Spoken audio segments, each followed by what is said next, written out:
பத்திரிகையாளர்கிட்ட கேட்கிறேன், ஜனநாயகத்தின் மீது நம்பிக்கை வச்சல் மேல கேட்கிறேன், ஏன் மதிமுக மறுமலர்ச்சி திராவிட முன்னேற்ற கழகத்திற்கு 4 தொகுதி நின்று வெற்றி பெற முடியாதா? அவங்க ஓன் சிம்பிள் நின்று தானே வந்து அன்னைக்கு திருச்சியில் ஜெயிச்சாரு. சோ மதிமுக வைகோ அவர்களுக்கு ஒரு நிலைப்பாடு, மகன் துரை வையாபுரி சாரி வையாபுரி தானே துரை வைகோ அவர்கள், அண்ணன் துரை வைகோ அவர்கள், அவருக்கு ஒரு நிலைப்பாடு இருக்கு, அவரோட மகனுக்கு ஒரு நிலைப்பாடு இருக்கு. அதே மாதிரி கேப்டன் விஜயகாந்த் அவர்களுடைய குறிக்கோள் என்ன? இந்த தீய சக்தி திமுக ஒழிக்கணும். இந்த குடும்ப ஆட்சியில அவங்களுடைய கல்யாண மண்டபத்தை அவங்க உருவாக்குனாங்க. எவ்வளவு அழகா தன்னுடைய ரத்தத்தை சிந்தி வேர்வை சிந்தி மக்களுக்காக கேப்டன் அவர்கள் கோயம்பேட்டில் ஒரு மண்டபத்தை உருவாக்குனார். ஆனா திமுக ஆட்சியில் இருக்கும் பொழுது இடிச்சாங்க, தன்னுடைய அதிகாரத்தை வச்சு இடிச்சாங்க. இதே சமூக ஊடகங்கள் மேலேயும் 2ஆம் கட்ட தலைவர்கள் மேலேயும் நடிகர் நடிகைகளை வச்சு கேப்டன் விஜயகாந்த் அவர்களை கேப்டன் சொல்லும் பொழுது கப்பல் ஓட்டின கேப்டனா வேற எந்த கேப்டன் வாய் கூசுற அளவுக்கு பேசினாங்க. ஆனா கால சூழ்நிலை இன்னைக்கு அதே கேப்டனுடைய கட்சி இன்றைக்கு திமுகவோட சேர்ந்து பிரச்சாரம் உருவாக்கும் பொழுது உண்மையான கேப்டன் ஆதரவாளர்கள், கேப்டன் அவர்களுடைய ஆத்மாவே சாந்தி அடையாது. ஏன்னா நாங்க அவர் மேல எப்பயுமே ஒரு மரியாதை வச்சிருக்கோம். அந்த அளவுக்கு இப்ப கேப்டன் அவர்களுடைய மகன் விருதுநகர்ல போட்டியிறாரு, அவருக்கே இந்த கூட்டணியில் மேல உடன்படிக்கைன்னு தகவல் வந்துகிட்டு இருக்கு. சோ மதிமுக, கேப்டன் விஜயகாந்த் கட்சி அவர்கள், தேமுதிக, அதுக்கப்புறம் காங்கிரஸ் இருக்கக்கூடிய அண்ணன் செல்வ பெருந்தகை எல்லாரும் கூட்டணி அமைச்ச பிறகு எங்களுடைய 28 எம்எல்ஏக்கள் வெற்றி பெறுவாங்க, நாங்கெல்லாம் சேர்ந்து வேலை பார்ப்போம், திமுகவோட சேர்ந்து வேலை பார்ப்போம்னு பேட்டி கொடுப்பாரா? எலெக்ஷன் முடிஞ்சவனே நான் ராஜினாமா செஞ்சிருவேன், எலெக்ஷன் முடிஞ்சவனே நான் வந்து ஸ்ரீபெரும்புத்தூரோட எம்எல்ஏவா இருப்பேன், ஸ்ரீபெரும்புத்தூர்ல அவர் போனா மக்கள் வந்து விரட்டி அடிக்கிறாங்கிறது அது வேற கதை, அவரே ஜெயிக்க முடியாது. சோ அப்படி இருக்கும் பொழுது காங்கிரஸோடைய இங்க மாநில தலைவர் நான் எலெக்ஷன் முடிஞ்சவன ரிசைன் பண்றேன்னா இப்ப என்ன அர்த்தம்? திமுகவுடன் காங்கிரஸ் வந்து சேரக்கூடாதுன்னு ஒட்டுமொத்த தொண்டர்களும் சரி, காங்கிரஸ் இருக்கக்கூடிய தோழர்களும் சரி, அந்த உணர்வையும் மீறி திரு செல்வ பெருந்தகை அவர்கள் கூட்டணி பின்புற வாசல் வழியா வச்சதுனால இன்னைக்கு காங்கிரஸ் தொண்டர்களுடைய அழுத்தமே அவருடைய ரிசர்வேஷன் பண்ண போறேன்னு சொல்லக்கூடிய ஒரு முடிவை இவ்வளவு சீக்கிரம் தேர்தலுக்கு முன்னாடியே எடுத்திருக்காங்கன்னா இந்த கூட்டணி எப்படி ஜெயிக்கும்? இதுதான் நான் பத்திரிகையில இந்த ஊடகங்களை உட்கார்ந்துகிட்டு பெரிய அறிவாளிங்க மாதிரி திமுக கிட்ட காசு வாங்கிட்டு கிட்டத்தட்ட மாசத்துக்கு 1 லட்சம் 2 லட்சம் ரூபாய் காசு வாங்கிட்டு ஒரு தோற்றத்தை உருவாக்குறாங்களே திமுக கூட்டணி ஜெயிக்கிறோன்னு. இதெல்லாம் இந்த கேள்விக்கெல்லாம் அவங்கள பதில் சொல்லுங்க. அவங்களால பதில் சொல்லவே முடியாது. ஏன்னா 21ல உருவாக்கின கூட்டணி கிடையவே கிடையாது. அதுலயும் லேட்டஸ்டா அண்ணன் திருமானனுடைய பேட்டியை பார்த்திருப்பீங்க. கண்டிப்பா நான் அது வந்தாகணும். அண்ணன் ஒரு வாரத்துக்கு முன்னாடி அவர் பேசும்போது எவ்வளவு சந்தோஷமா பேசியிருப்பாருன்னு பார்த்திருப்பீங்க. மக்கள்கிட்ட நான் மாநில அரசியலுக்கு மக்களுக்காக நான் வரேன், நான் காட்டுமன்னார் கோயில்ல நான் நிக்க போறேன், பிசிகேவை பலப்படுத்த போறேன், அதனால வந்து புதியவர்கள்லாம் வாய்ப்பு கொடுத்து கட்சியில யார் யாரெல்லாம் திமுகவோட ஆதரவு இருந்தாங்களோ, இப்ப ஷானவாஸுக்கு வந்து எம்எல்ஏ சீட்டு வேணும்னா அண்ணன் திருமானட்ட கேட்டிருக்கணும், எந்த தொகுதி வேணும்னு கேட்டிருக்கணும். ஆனா அவர் முதலமைச்சர்கிட்ட போய் ஸ்ட்ரைட்டா கேட்டாரு, அது திருமானனுக்கே தெரியல. சோ இந்த மாதிரி ஒவ்வொரு கட்சியிலையும் திமுகவுடைய விசுவாசிகளையும் அடிமைகளையும் உருவாக்கிட்டு ஒவ்வொரு கட்சியும் கைப்பற்றுறதுதான் திமுகவுடைய மிகப்பெரிய சூழ்ச்சி.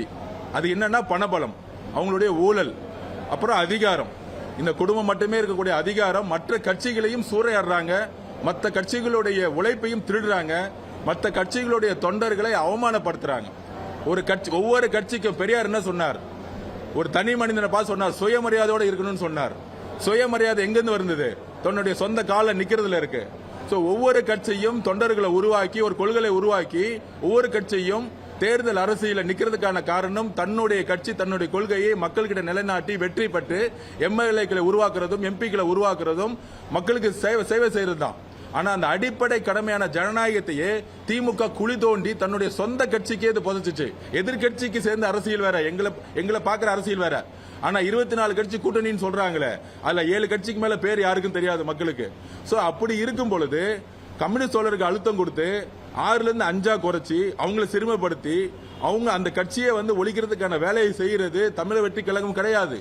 திமுகங்கிறத நான் பதிவு பண்ணி ஒவ்வொரு 5 வருஷமும் தேர்தல் வரும்பொழுது மட்டும்தான் திமுக கடைசி 5 நாள்ல நாமினேஷனுக்கு முன்னாடி இந்த திருட்டுத்தனத்தை செய்யுது. அதை நாங்கள் வன்மையாக கண்டிக்கிறோம். எங்கெல்லாம் ஆதிக்கம் இருக்கோ, எங்கெல்லாம் ஜனநாயகத்துக்கு எதிராக ஒரு செயல் இருக்கோ, அங்கெல்லாம் பெரியார் குரல் கொடுத்தார், அண்ணா குரல் கொடுத்தார். ஆனால் அண்ணா உருவாக்கிய கட்சி, ஜனநாயகத்துக்காக உருவாக்கிய கட்சி, அன்னைக்கு எப்படி வந்து பக்தவச்சலம் வந்து காங்கிரஸ்ல ஒரு அதிகார மீறலை உருவாக்கும் பொழுது மக்கள் எரிஞ்சாங்களோ, அதே மாதிரி ஸ்டாலின் சார் இன்னைக்கு ஒரு பக்தவச்சலமாக மாறி இருக்கிறாரு. அவர் கூட்டணி கட்சியே ஒழிக்கிறதுக்கான எல்லா வேலையும் பார்த்திருக்காரு. அதோட இதுதான் மதிமுகவை தன்னுடைய சுயத்தை ஒழித்து 4 எம்எல்ஏ திமுகவா மாத்தி இன்னைக்கு அந்த கட்சியே ஒழிச்சிருக்காரு. அதுல லேட்டஸ்டா விடுதலை சிறுத்தைகள் கட்சி அண்ணன் திருமாவண்ணன் ஒரு வாரத்துக்கு முன்னாடி நான் மாநில அரசுக்கு வரேன், மாநில அரசியல தேர்தல் முடிஞ்சோடனே களம் மாறும் அவர் சொன்ன நோக்கம் என்ன, நான் வரும்பொழுது விசிகாவை இன்னும் வந்து அடுத்த 2031 வளர்ச்சியை உருவாக்க போறேன் அப்படி ஒரு அர்த்தத்தை சொன்னாரு. ஆனால் அண்ணா வந்து நேற்று தேர்தல் அரசியலுக்காக அவர் எப்பயும் சொல்ற மாதிரி தான் பிஜேபி தமிழ்நாட்டில் வந்துரும், அதுக்காக தன்னை தியாகம் பண்ணலாம். ஆனா ஒரு எம்எல்ஏவா எவ்வளவு பெரிய சீனியர் லீடர் அவரு, தன்னுடைய மகன் இது வரைக்கும் எம்எல்ஏவே ஜெயிச்சதில்லை, ஆனா எம்எல்ஏ ஆக்கி மினிஸ்டர் ஆக்கி ஒரே வருஷம் துணை முதலமைச்சர் ஆக்கி இன்னும் 2 வருஷத்துல முதலமைச்சர் ஆக்கணும்னு தன்னுடைய மகனுக்காக மு.க. ஸ்டாலின் அவர்கள் உதயநிதிக்காக அரசியலே தெரியாத உதயநிதிக்கு வந்து இவ்வளவு தூரம் சண்டை போடும் பொழுது 40 வருஷமா தலித் சகோதரர்களுக்காக மட்டுமல்ல, இஸ்லாமிய சகோதரர்கள், கிறிஸ்துவ சகோதரர்கள், தமிழ்நாட்டில் ஒவ்வொரு பிரச்சனை நடக்கும் பொழுது தமிழ் தேசியத்துக்காக குரல் கொடுத்த அண்ணன் திருமாவண்ணன் அவர்கள் நிலைமை இன்னைக்கு எப்படி இருக்குன்னா, திரு மு.க. ஸ்டாலின் அவர்கள் தன்னுடைய மகன் உதயநிதிக்காக மட்டுமே மாநில அரசியலுக்கு வரக்கூடாதுன்னு கண்டிப்பா சொல்றேன். அழுத்தம் சொன்ன அது அண்ணனை வந்து சிறுமைப்படுத்துற மாதிரி நான் சொல்லல. ஆனால் ஒரு பெரிய வேண்டுகோளை வச்சு அவரை மாநில அரசியலுக்கு திரும்ப கூடாதுன்னு சொன்னது திரு மு.க. ஸ்டாலின் அவர்கள். திரு உதயநிதி அவர்கள் தனிப்பட்ட முறையில் கூப்பிட்டு பேசினாரு. கரெக்டா 4 நாளுக்கு முன்னாடி திரு சபரீஷ் அவர்கள் தனிப்பட்ட முறையில் மீடியால நீங்க வேணா கேட்டு பாருங்க, இல்ல போன் அவரோட போன் எங்க இருந்துச்சுன்னு பார்த்து பாருங்க. சபரீஷ் அவர்கள் 4 நாளைக்கு முன்னாடி கூப்பிட்டு, சபரீஷ் யாருங்க, நான் திருப்பி கேட்கிறேன், முதலமைச்சருடைய மருமகன் ஒரு ஐடென்டி எடுத்துட்டா யாரு, ஒரு ஜீரோ. அவரு திரு நம்மளுடைய அண்ணன் தலித் சகோதரருடைய உரிமையா இருக்கக்கூடிய திருமா அண்ணனை கூப்பிட்டு பேசுற அளவுக்கு யாரு, நீங்களா யாருங்க சபரீஷ், நீங்களா யாரு, நீங்களா முதல் அரசியல் உங்களுக்கு தெரியுமா, இல்ல அரசியல் அறிவு இருக்கா, தலித் சகோதரர் எதிராக பேசுறது சபரீஷ் யாரு, நான் கேட்கிறேன், திருப்பி கேட்கிறேன். நான் ஒரே நிமிஷம் நான் பேசி முடிச்சிடுறேன். அப்ப மொத்த குடும்பமும் பேசி அவர் வந்து இன்னைக்கு வந்து தன்னுடைய மாநில அரசியல் இருந்து விலகிறாருன்னா அந்த உணர்வு, நான் திருப்பியும் சொல்றேன், 5 வருஷமா தலித் சகோதரருக்கு இந்த அரசு எதுவும் செய்யல, கோயிலுக்குள்ள போக முடியல, கொடியேற்ற முடியல, எதுவும் செய்ய சொல்ல, நாங்க அரசியல் பண்ணவே இல்லை. ஏன் ஒவ்வொரு தலைவரையும் ஜனநாயகம் இல்லாம அமுக்குறீங்கிற மட்டும்தான் கேட்கிறோம். எங்களுடைய குரல் என்ன, எங்க ஆதிக்கம் இருக்கோ, எங்க ஜனநாயகம் இல்லையோ தயவு செஞ்சு நாங்க அரசியல் பேசல. இதுல ஒரு பெரிய தால் லீடர் ஒரு 40 வருஷமா வந்து ஸ்ட்ரீட்ல இருந்த லீடர் சந்தோஷமா முதல் நாள் அனௌன்ஸ் பண்ணாரா இல்லையா, நீங்க பாத்திருப்பீங்க வீடியோவை. என்ன காரணம் சொன்னார், இப்ப கூட முடிக்கும் போது என்ன சொன்னாரு, எனக்கு ஒரு ஆசை இருந்துச்சு எம்எல்ஏ ஆகணும்னு. அந்த ஆசை ஏன் 4 நாள்ல மாறுச்சு, 5 நாள்ல மாறுச்சு.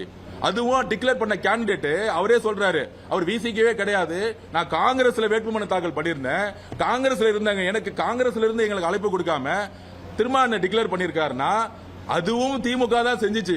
காங்கிரஸ்ல இருக்க அவருக்கு இளைய பெருமாள் ஐயா மேல எங்களுக்கு பெரிய நம்பிக்கை இருக்கு. ஆனால் இளைய பெருமாள் ஐயா மகனோட அண்ணன் திருமாவண்ணன் மாநில அரசுக்கு திரும்பணுங்கிறது தான் தலித் சகோதரர்களுடைய மிகப்பெரிய வேண்டுகோள். அண்ணன் டெல்லியில இத்தனை நாள் பேசினாரு, ஓகே. ஆனால் இன்றைக்கு தமிழகத்துல களம் ஓபன் ஆயிருக்கு. திரு உதயநிதி அவர்கள் முதலமைச்சர் ஆகணும்னா மக்கள் வந்து 1% கூட ஓட்டு போட மாட்டாங்க.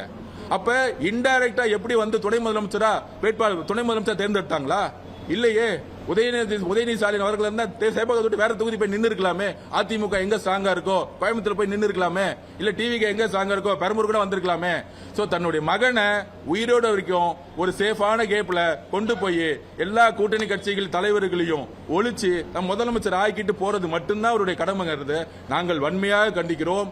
இந்த மாதிரி அவரை வந்து சிறுமப்படுத்தக்கூடிய செயலை கண்டிப்பா திரும்ப வந்து ஒத்துக்க மாட்டாரு, இல்ல வேற ஒரு ரீசன் சொல்லுவாரு, இல்ல நான் வந்து ஜனநாயக பூர்வமா நான் வந்து இன்னொருத்தருக்கு வாய்ப்பு கொடுத்து சொல்லுவாரு. அந்த வாய்ப்பையே முத நாளே கொடுக்கல, எவ்வளவு சந்தோஷமா ஆசைப்பட்டேன்னு சொன்னாரு.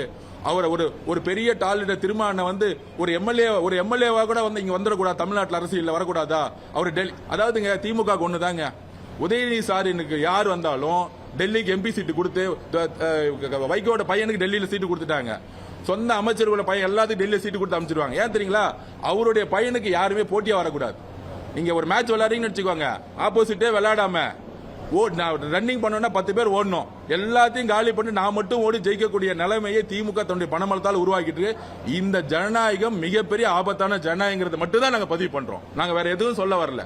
இந்த குற்றச்சாட்டு இது கிடையாது, நடந்த உண்மை இது. பத்திரிகையாளர்களுக்கு தெரியும், மக்களுக்கு தெரியும், தலித் சகோதரர்களுக்கு தெரியும், பிசிகேல இருக்கக்கூடிய அண்ணன் கூட இருக்கக்கூடிய ஒட்டுமொத்த சகோதரர்களுக்கு தெரியும். அவர் எவ்வளவு தூரம் ஆசைப்பட்டாரு, வேட்புமனு வந்து 4ஆம் தேதி பண்றதுக்கு ரெடியா இருந்தாரு. எல்லாமே சீக்கிரமா பண்ணி விசிகே கட்சியை இன்னைக்கு அமைதி பண்ணி வச்சுட்டாங்க, வளர்ச்சியை நிப்பாட்டி இருக்காங்க. மதிமுகவை எம்எல்ஏ இல்லாம ஒழிச்சிட்டாங்க. திமுக யாருங்க? திமுக எதுங்க சிம்பிள் கொடுக்கணும்? நான் ஒண்ணே கேக்குறேன், நீங்க பெரிய கூட்டணி தானே 2024 ஜெயிச்சீங்கல்ல, அப்ப 22 தொகுதி தானே நின்னுச்சு. மித்தவங்க நின்னாங்கல்ல, 18 தொகுதி நின்னாங்கல்ல. 22 தொகுதினா அப்ப எத்தனை தொகுதி? 100 டெக்னிக்கலா யோசிச்சு பாருங்க, 132 தொகுதி தானே திமுக நின்னுச்சு. அப்ப மட்டும் கூட்டணி கட்சிகள் வந்து எப்படி வந்து எம்பியா ஜெயிச்சாங்க? எப்படி அவங்க சிம்பிளா நின்னாங்க? விசிகே 2 சிம்பிளா நின்று ஜெயிச்சாங்கல்ல.